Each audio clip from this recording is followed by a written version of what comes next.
Hello students, welcome to my YouTube channel Geography Guru. Today we are here with another session of class 11th Geography, chapter number 5, Minerals and Rocks. खनिज एवं shell, यानी खनिजों की बात करने वाले हैं और हम चट्टानों की बात करने वाले हैं। छोटा सा चैप्टर है ये, जिसमें कुल 2 एपिसोड रहेंगे। अगर हम बोर्ड यानी कि एनुअल एग्जामिनेशन की बात करें तो इतना इंपॉर्टेंट नहीं है ये चैप्टर आपकी क्लास के लिए, लेकिन अगर आप कंपटीशन की तैयारी करना चाहते हैं, बेस बनाना चाहते हैं, तो काफ़ी सारे इंपॉर्टेंट क्वेश्चंस यहाँ से बनेंगे। चलिए सबसे पहले हम बात करेंगे कि इस चैप्टर में हम कौन से टॉपिक पढ़ने वाले हैं। वहाँ से हम शुरुआत करते हैं, कंटेंट क्या रहेगा इस चैप्टर का। तो हम जानेंगे सबसे पहले पृथ्वी की ऊपरी परत। हम पीछे पढ़ चुके हैं, पिछले चैप्टर में हमने पढ़ा है। तो पृथ्वी की ऊपरी जो परत है कौन सी है? क्रस्ट। उसमें कौन कौन से तत्व पाए जाते हैं, उसमें कौन से खनिज पाए जाते हैं, ये भी हम समझेंगे, जानेंगे, पढ़ेंगे। आप पढ़ने वाले हो प्रमुख खनिजों की विशेषताएं। 6 प्रमुख खनिज पाए जाते हैं पृथ्वी की भूपरपट्टी के ऊपर, उनकी क्या विशेषताएं, ये सब कुछ हम पढ़ेंगे पहले एपिसोड में। सेकेंड एपिसोड में हम बात करेंगे चट्टानों की। चट्टानों का वर्गीकरण करेंगे, अलग अलग आधार पर इनका विभाजन होगा, बांटेंगे हम इनको, बाइफरकेट करेंगे। वो सब कुछ आप पहले पढ़ भी चुके हो। उनमें से कौन कौन सी चट्टानें रहेगी, हम बात करेंगे आग्नेय चट्टानों की, अवसादी चट्टानों की, रूपांतरित चट्टानों की, और फिर हम रॉक साइकिल की बात करेंगे। तो जैसे कि आपने देखा कि बहुत छोटे छोटे टॉपिक रहने वाले हैं। तो चलिए हम शुरुआत करते हैं इस चैप्टर की। सबसे पहले हम जानने का प्रयास करेंगे पृथ्वी की भूपरपट्टी पर कौन कौन से तत्व पाए जाते हैं। तो पृथ्वी की भूपरपट्टी के ऊपर, अब भूपरपट्टी कौन सी होती है? हमने पिछले जो चैप्टर्स किए हैं अभी तक हमने समझा कि पृथ्वी की जो रचना है, आंतरिक जो संरचना है, वो परतदार है। पृथ्वी यानी कि उसको हम परतों में बांट सकते हैं, अलग अलग परतों में बांट सकते हैं। इसमें से जो सबसे ऊपरी परत है, जिसे आप यहाँ पे देख पा रहे हो, वो क्रस्ट है। उसके बाद क्रस्ट के नीचे mental, outer core and inner core, यानी ये परतें हैं। तो सबसे ऊपरी जो परत है वो सबसे महत्वपूर्ण है। तो इसमें कौन कौन से तत्व पाए जाते हैं, सबसे पहले हम इसी के बारे में जानने का प्रयास करेंगे। तो पृथ्वी जो है वो अलग अलग प्रकार के तत्वों से बनी हुई है, अलग अलग प्रकार के एलिमेंट से बनी हुई है, खास तौर पे इसकी ऊपरी परत। और पृथ्वी के क्रस्ट का, भूपरपट्टी का, जिसको आप पपड़ी भी बोल सकते हो, उसका 98% ऑक्सीजन, सिलिकॉन, एल्यूमिनियम, लोहा, कैल्शियम, सोडियम, पोटेशियम और मैग्नीशियम नामक 8 तत्वों से बना है। कितने? 8। कौन कौन से? ऑक्सीजन, सिलिकॉन, एल्यूमिनियम, लोहा, कैल्शियम, सोडियम, पोटेशियम और मैग्नीशियम। 98%, यानी कि मुख्य जो तत्व है वो ये हैं। इसके अलावा बाकी का जो निर्माण हुआ है वो titanium, hydrogen, phosphorus, manganese, sulphur, carbon, निकल, इन तत्वों से हुआ है। यानी कि ये मुख्य तौर पर पृथ्वी की भूपरपट्टी में पाए जाने वाले तत्व हैं। अब इनको अच्छे से समझना है कि कौन से हैं। पृथ्वी के क्रस्ट में ये जो तत्व है आम तौर पे बहुत कम किस फॉर्म में पाए जाते हैं? एकल रूप में पाए जाते हैं। एकल रूप में ये कम मिलते हैं। तो कैसे पाए जाएंगे? ये मिश्रित रूप पर पाए जाते हैं, यानी कि ये मिश्रित तौर पर हैं, मिक्स्ड फॉर्म में ये मिलते हैं, और ये मिल करके नए पदार्थों का सृजन भी करते हैं, निर्माण भी करते हैं। एकल रूप में ये कम मिलते हैं। और ये जो तत्व पाए जाते हैं इन्हें ही हम खनिज के नाम से जानते हैं, यानी कि ये खनिज है, मिनरल है। अब बात आती है खनिज क्या है। हमारा जीवन खनिजों से घिरा हुआ है। आपके आसपास आप देख पा रहे हो जिन भवन का निर्माण, जहाँ पर बैठ करके आप इस लेक्चर को देख रहे हो, सुन रहे हो, तो वो खनिज से बना हुआ है। आपके आसपास सामने जो वस्तुएं दिखाई दे रही है उनका निर्माण भी खनिज से हुआ है। आपका जो सेल फोन जिसका आप यूज़ कर रहे हो, इसमें भी खनिज के कुछ तत्वों का यूज़ हुआ है, प्रयोग हुआ है। इवन हमारा जो खाना है उसका भी 0.1% जो पार्ट होता है वो खनिज होता है। यानी 99.9% नहीं है, लेकिन 0.1% है वो खनिज, मिनरल्स होते हैं। और ये मिनरल इतने इंपॉर्टेंट होते हैं कि 99.9% डाइजेस्ट नहीं हो सकता अगर हम 0.1% मिनरल ना लें। तो कितने इंपॉर्टेंट होते हैं ये खनिज। ओके, इवन हमारे दिन की जो शुरुआत होती है, सुबह उठते ही क्या करते हो आप? ब्रश करते हो। जो ब्रश करते हैं उसमें भी खनिज होते हैं। तो खनिज हैं यही जो तत्व है वो कई बार हमें पता नहीं होता कि हम हमारे जीवन में डायरेक्ट प्रत्यक्ष तौर पर भी हम खनिजों को यूज़ करें हैं। विभिन्न पदार्थों के द्वारा हमारा जो निर्माण कार्य है, आसपास की वस्तुएं, उनमें खनिजों का प्रयोग किया जाता है। तो ये जो तत्व पृथ्वी के ऊपर पाए जाते हैं वो सभी खनिज के नाम से जाने जाते हैं। अब खनिज क्या होते हैं ये हम आगे डिस्कस करने वाले। पहले मैं आपको बता दूं कि पृथ्वी के ऊपर कौन से तत्व पाए जाते हैं परसेंटेज वाइज। इंटरेस्टिंग हो जाएगा आपके लिए, थोड़ा सा याद रखना, ज़्यादा आसान हो जाएगा। ये देखिए एलिमेंट शो किए गए। ऑक्सीजन यहाँ पे 46.6% ऑक्सीजन है पृथ्वी की क्रस्ट में जो एलिमेंट है, और 28% यानी कि 47% उसे लगा सकते हो, 28% है वो सिलिकॉन है। अब दोनों कितने हो गए? 75%। सिर्फ ये दो हैं 75%, केवल ये दो एलिमेंट। उसके बाद एल्यूमिनियम 8.1%, उसके बाद आयरन 5%, उसके बाद कैल्शियम 3.6%, 4% कह सकते हो। उसके बाद sodium 2.8%, potassium that is 2.6%, then magnesium 2.1% and others 1.5%। तो पृथ्वी का जो क्रस्ट है वो इन एलिमेंट से बना हुआ। उनमें से सर्वाधिक जो मात्रा है वो ऑक्सीजन की, और उसके बाद सिलिका की आती है, सिलिका के बाद एल्यूमिनियम की बात आती है, और एल्यूमिनियम के बाद आयरन की बात आती है। तो ये महत्वपूर्ण तत्व है जो पृथ्वी के क्रस्ट के ऊपर पाए जाते हैं। ओके, और पृथ्वी के क्रस्ट का 98% जो भाग है वो केवल 8 एलिमेंट से बना हुआ, जिनके बारे में हमने पहले डिस्कस किया। आगे बढ़ते हैं हम। सबसे पहले हम जानने की कोशिश करेंगे कि ये खनिज क्या होते हैं, क्योंकि अभी बता दिया था मैंने कि खनिज से ही पृथ्वी की भूप्रपट्टी का निर्माण हुआ है। सब खनिज है ये बोल दिया था 98%। तो ये होते क्या है खनिज? खनिज प्राकृतिक तौर पर पाए जाने वाला एक पदार्थ है, यानी कि इसका निर्माण हम नहीं करते हैं। प्राकृतिक तौर पर पाए जाने वाला एक पदार्थ होता है जो कार्बनिक या अकार्बनिक हो सकता है। इसकी एक निश्चित परमाणु संरचना होती है, एक निश्चित रासायनिक संरचना और भौतिक गुण होते हैं, वो फिक्स होते हैं। यानी प्राकृतिक तौर पर पाए जाने वाला पदार्थ है, इसके निश्चित आंतरिक संरचना होती है, निश्चित रासायनिक संरचना होती है, निश्चित परमाणु संरचना होती है, और भौतिक गुण भी इनके फिक्स होते हैं। यानी अगर कोई भी एक खनिज यहाँ पर मिल रहा है हमारे देश में, वही अगर यूएसए में मिल रहा है, कनाडा में मिल रहा है, वो खनिज उसके जो गुण होंगे वो एक जैसे होंगे, उसका स्ट्रक्चर है वो एक जैसा होगा। तो ये प्राकृतिक तौर पर पाए जाने वाला एक समरूप तत्व होता है, होमोजीनियस एलिमेंट होता है। ये खनिज है वो एक जो खनिज है वो 2 या 2 से अधिक तत्वों से बना होता है। लेकिन कभी कभी कुछ ऐसे खनिज है जो एकल तत्व से भी बने होते हैं, जैसे सल्फर, तांबा, चांदी, सोना, ग्रेफाइट, ये एकल तत्व से बने होते हैं। लेकिन ज़्यादातर खनिज किससे बने होते हैं? 2 या 2 से एलिमेंट है, 2 या 2 से ज़्यादा जो एलिमेंट है उनसे मिलकर बने होते हैं। खनिजों का जो मूल स्रोत होता है कि खनिज कहाँ से प्राप्त होते हैं, वो होता है पृथ्वी के आंतरिक भाग में जो गर्म मैग्मा है। अब मैग्मा क्या है ये पता है आपको, पिछले चैप्टर्स में हमने डिस्कस किया था।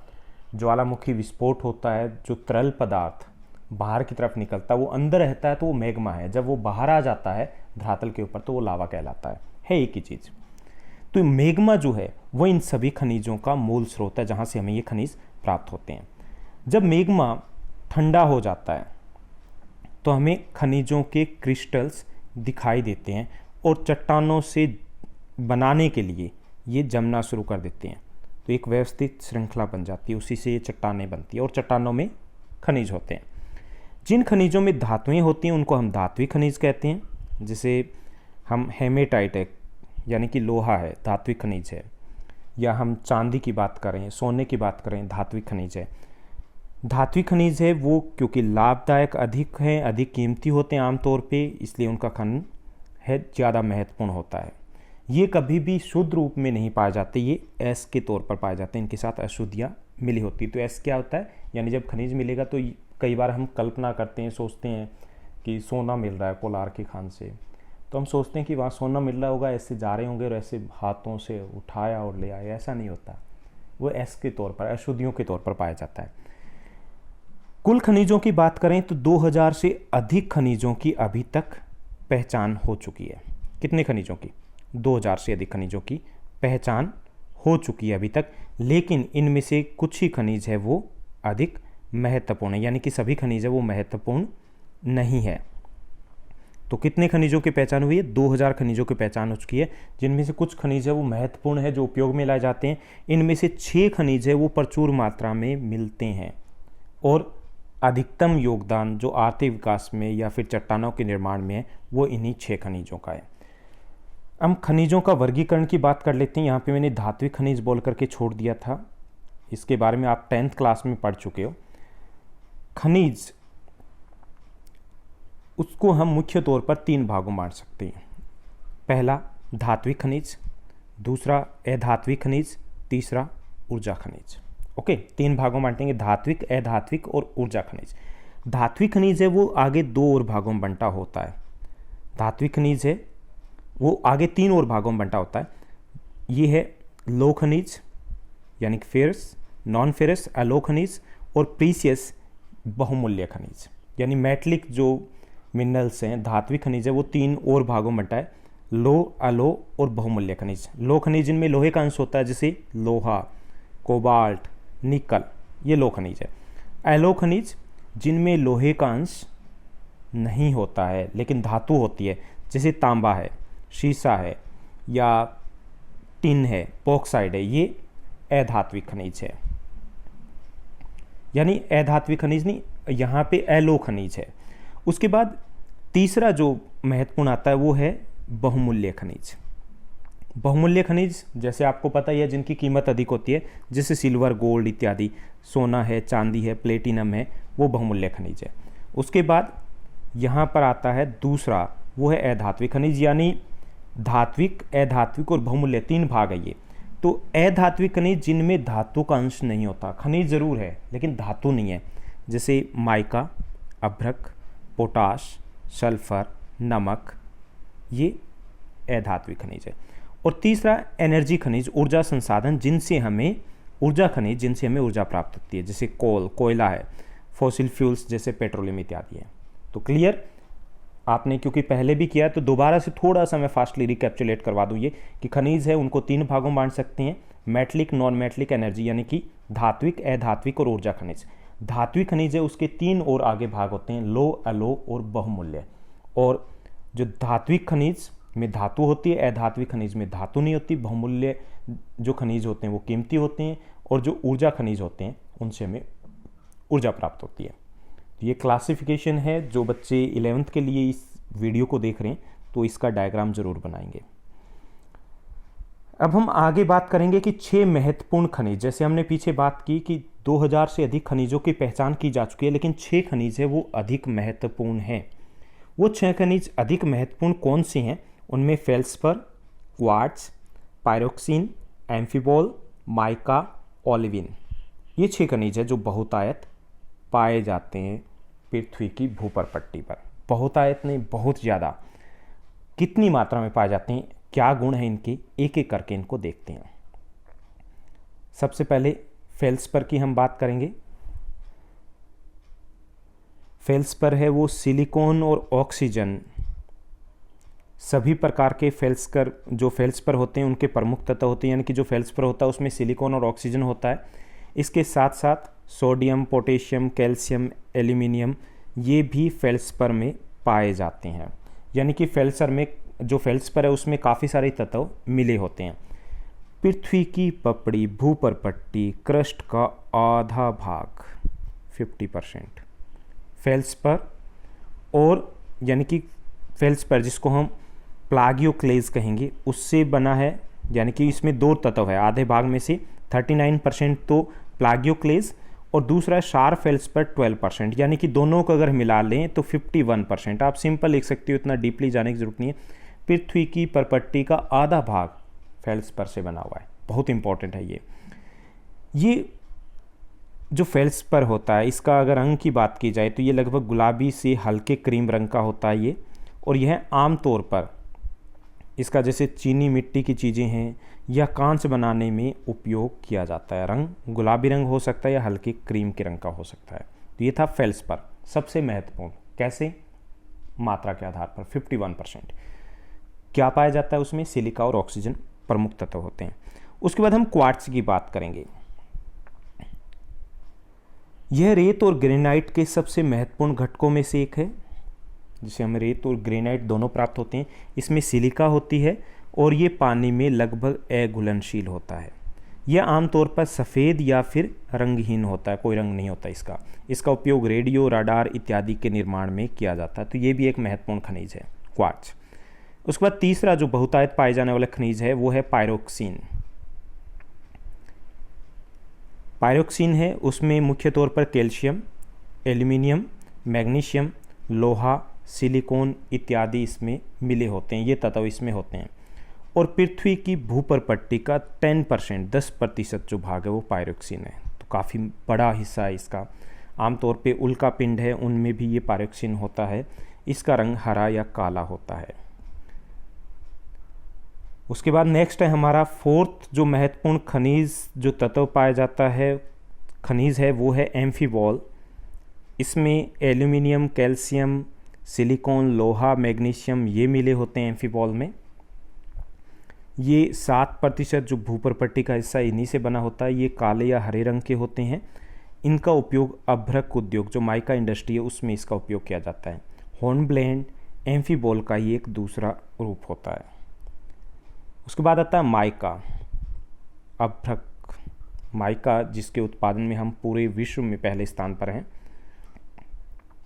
यह पोटेशियम, एल्यूमिनियम, मैग्नीशियम, लोहा, सिलिकॉन आदि तत्वों से बना होता है। भूपर्पट्टी का 4% है वो माइका से बना है। ये आमतौर पे आग्नेय या मेटामॉर्फिक चट्टानें, जो कायंत्री चट्टानें उसमें ये पाया जाता है। इलेक्ट्रॉनिक जो उपकरण है उसमें माइका का उपयोग किया जाता है। और जो हमारा लास्ट छठा जो महत्वपूर्ण खनिज है जो पृथ्वी की भूपर्पट्टी पर पाया जाता है वो खनिज है ओलिविन। मैग्नीशियम, लोहा, सिलिका ये ओलिविन के प्रमुख तत्व होते हैं। यह आमतौर पर हरे रंग के साथ पाया जाता है, बेसाल्टिक चट्टानों में मिलता है। इसका उपयोग आभूषणों में किया जाता है। तो ये थे 6 प्रमुख खनिज जो पृथ्वी की भूपर्पट्टी पर पाए जाते हैं। एक बार में आपने समझा तो आपको सारे एलिमेंट्स एक जैसे लग रहे होंगे। थोड़ा सा आप ध्यान से अगर इनको देखोगे तो आपको इनको आइडेंटिफाई करना आसान हो जाएगा दोबारा जब आप वीडियो देखोगे। तो ये था खनिज, पहला हमारा एपिसोड, जिसमें हमने बात की कि भूपर्पट्टी पर कौन कौन से महत्वपूर्ण खनिज पाए जाते हैं, खनिज क्या होता है। दूसरा क्वेश्चन हमने डिस्कस किया, कितनी खनिज है वो यहाँ पर मिलते हैं, ये हमने डिस्कस किया। और अब जो हमने लास्ट में डिस्कस किया कि 6 महत्वपूर्ण खनिज कौन कौन से हैं। तो ये था हमारा आज का सेशन। उम्मीद करता हूँ आपको अच्छा लगा होगा, सब कुछ समझ में आया होगा। अगर आपको ये चैप्टर अच्छा लग रहा है, हमारे वीडियोज़ अच्छे लग रहे हैं, सेशन अच्छा लग रहा है, तो थोड़ा सा मोटिवेट कीजिए और लाइक कीजिए, शेयर कीजिए, सब्सक्राइब कीजिए। Thank you, bye bye, have a nice day.